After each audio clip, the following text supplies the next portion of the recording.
Swifter than the monsoon rains, I hurry home, thinking only of you. If the goddess wills it, wealth will multiply. When she departs, these gifts vanish.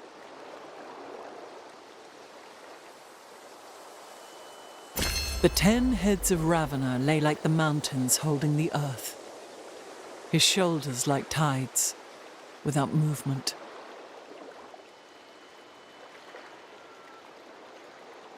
It is preceded by desolation. It brings with it the hopes of spring.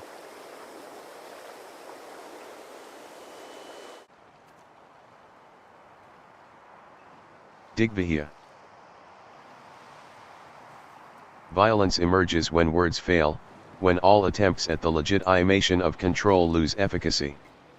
Famously, after the Mauryan king Ashoka realized the horrors he had inflicted in conquest, he renounced violence in all of its forms. But Ashoka was an outlier. Several South Asian kings not only conquered but devised strategies to legitimate their conquests. For the Chola, power came alongside religion, poetry, and literature. Conquest and stories of conquest were linked. This was central in the concept of the Digvihya, the conquest of the directions. Rulers would cast themselves as righteous monarchs, a chakravarti in Buddhist terms, to reframe a very calculated strike as one destined to turn the wheel of karma, keeping the world on its progression toward enlightenment.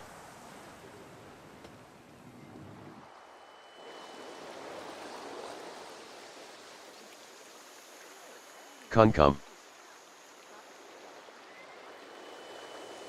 Southern India, the home of the Tamil and their Chola dynasty, sits at the heart of the Indian Ocean. From here, powerful merchant houses managed trade between the Abbasid Empire, Aksum, and Tang China, and outward from the Indian subcontinent. This was a powerful position, and the flood of Kunkam, Chinese gold, into Chola trading hubs enriched their coffers. On these trade routes, Chola language, especially script, religion, and culture traveled widely, a conquest that was much more successful than Chola military expeditions. A series of wars with the Khmer and others proved inconclusive, but by the end of the Chola period, Sanskrit poetry was being read across the Indian Ocean.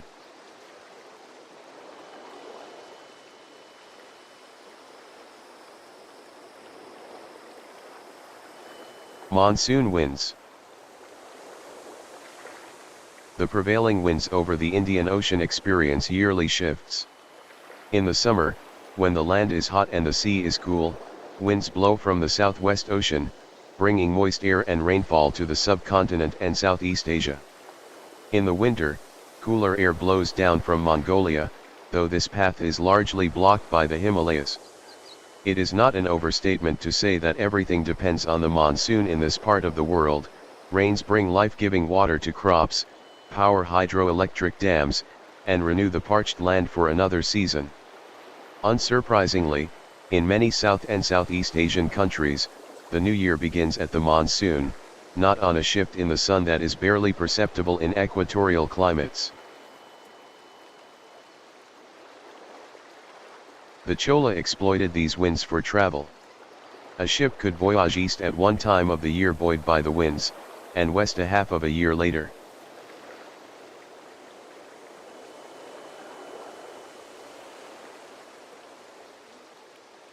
Nagaram. Terms such as Nagar, Nagara, Angkor, and Nakhorn proliferate around the Indian Ocean region, but they mean roughly the same thing, town. However, under the late Cholas, the variant Nagaram adopted a new meaning. Chola society was organized around merchant guilds, and after the 12th century, merchant outposts used the term Nagaram to refer to their local base of operations.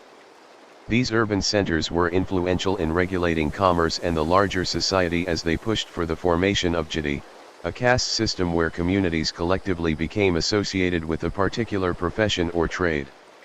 In this context, Nagaram became vital to the functioning of Tamil society, the ethnic group most closely associated with the Chola, more deeply than European guilds, encompassing all facets of society and mobilizing them for the benefit of trade groups.